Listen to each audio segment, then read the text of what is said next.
Aqui é Gutierrez Siqueira, sou editor do blog Teologia Pentecostal. Eu quero comentar hoje a respeito da relação entre o dispensacionalismo e o pentecostalismo.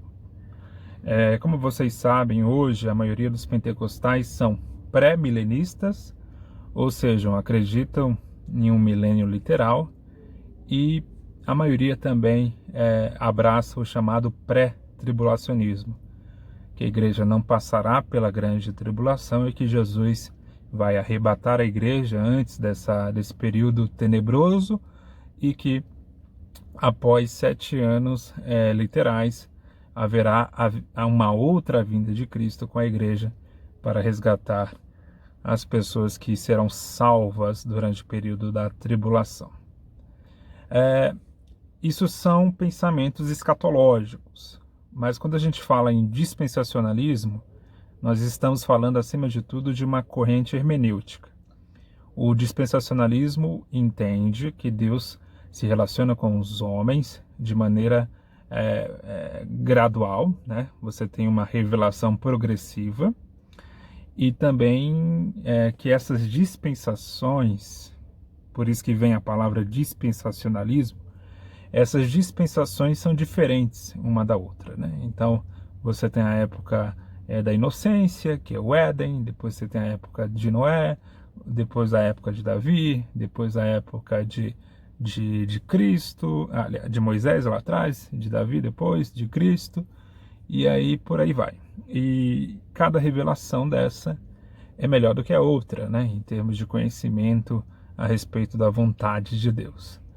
Então, o dispensacionalismo trabalha com uma ideia progressiva, né, de revelação bíblica, de relacionamento de Deus com os homens, e os dispensacionalistas têm essa visão de que o milênio será literal, que nós teremos um período literal de 7 anos de tribulação, né, que Jesus vai voltar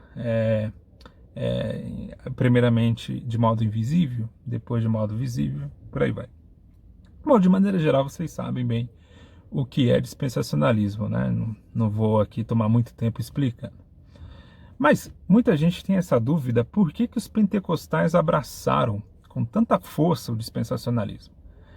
É curioso observar que os primeiros pentecostais, eles eram pós-milenistas. Por quê? Porque os primeiros pentecostais, em sua maioria ali, eram de tradição metodista, ou da tradição da santidade, e eram tradições que vinham nessa corrente escatológica pós-milenista. Os pentecostais, a partir da década de 30 especialmente, começaram a abraçar muito o dispensacionalismo. E tem algumas razões para isso, né? A primeira razão é que o pentecostalismo se viu como um restauracionismo. Então, o pentecostalismo se viu como uma restauração da igreja. A igreja estava em decadência durante os últimos séculos e o avivamento pentecostal seria uma restauração dessa igreja, daquela ideia da igreja primitiva, uma igreja mais fiel a Deus, mais pura, menos contaminada pela tradição humana, por exemplo. Então, tem esse ponto. O pentecostalismo no início era muito restauracionista, ao ponto que raramente um pioneiro pentecostal citava os pais da igreja, citava teólogos da Idade Média, citava Tomás de Aquino, por exemplo, e por aí vai. Depois disso, temos também uma outra questão. A Bíblia de Estudo Scofield. Essa Bíblia fez muito sucesso nos Estados Unidos e fez muito sucesso entre os pentecostais. E era uma Bíblia dispensacionalista. E, curiosamente, antipentecostal, anticarismática, cessacionista. Era uma Bíblia que batia muito na questão dos dons espirituais. Ela chegou a ser proibida de ser anunciada, propaganda em revistas da Assembleia de Deus, ali pela década de 30. Depois essa proibição caiu por terra, mas foi uma Bíblia muito consumida pelos pentecostais. E por isso que o dispensacionalismo cresceu tanto no nosso meio. Embora não seja uma ideia presente logo no início do pentecostalismo, né? Ela vem aí a partir da década de 30. Outro ponto foi a restauração de Israel na década de 40. Quando isso ocorre, o dispensacionalismo ele ganha uma força extraordinária. Por quê? Porque aquilo que os dispensacionalistas vinham dizendo literalmente acontece. A nação de Israel volta à existência, né? Ao ponto que, por exemplo, se você pega a teologia sistemática do Berkhof, escrito na década de 30, ele diz lá, ele que é milenista, né, ele diz que essa ideia de que Israel será restaurada, a nação de Israel será restaurada no futuro, é uma ideia absurda, tal. Então, assim, imagine só, o discurso milenista, que Israel não seria restaurado, que tudo isso era simbólico, né, de repente cai por terra, porque literalmente Israel agora estava ali, em pé, uma nação existente, né, poderosa. Então, puxa, isso deu muita força para o dispensacionalismo.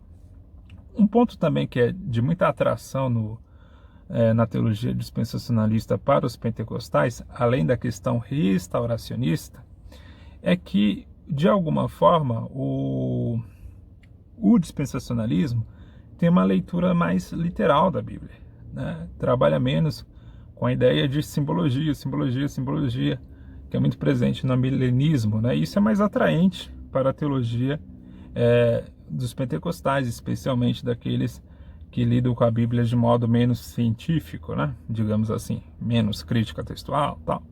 Então, quando você lê literalmente, não é uma leitura literal, mas é uma leitura literalista, né? Isso facilita o caminho para o dispensacionalismo. Bom, o objetivo meu aqui não é analisar se o dispensacionalismo é bom ou ruim, se ele deve ser mantido ou não. Eu não quero entrar nesse assunto. Eu só quero explicar para vocês o porquê que o dispensacionalismo fez sucesso no meio pentecostal e continua fazendo e deve fazer ainda por muito, muito tempo, tá bom? Outro ponto interessante a se observar sobre o dispensacionalismo é que agora, no meio pentecostal, especialmente norte-americano, ele começa a sofrer muitas contestações. Porque especialmente após a Segunda Guerra Mundial, os dispensacionalistas trabalharam com muita especulação.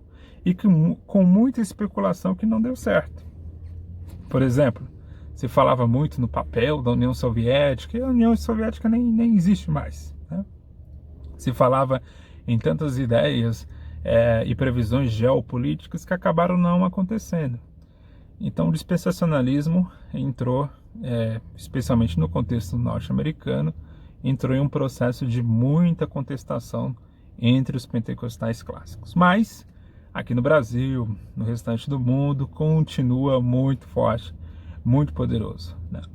Então, só resumindo, o dispensacionalismo tinha uma teologia restauracionista que casou muito bem com a teologia pentecostal inicial, que também era muito restauracionista. Teve o papel da restauração da nação de Israel e a popularidade da Bíblia de Estudo Scofield. Ok? Um abraço, pessoal. Até o próximo vídeo para a gente aí bater um papo sobre teologia pentecostal e teologia de modo geral, porque o meu objetivo aqui não é só falar de pentecostalismo, mas sempre que possível eu volto a esse tema, porque é o tema que vocês gostam de ouvir e que eu também gosto de falar. Um abraço a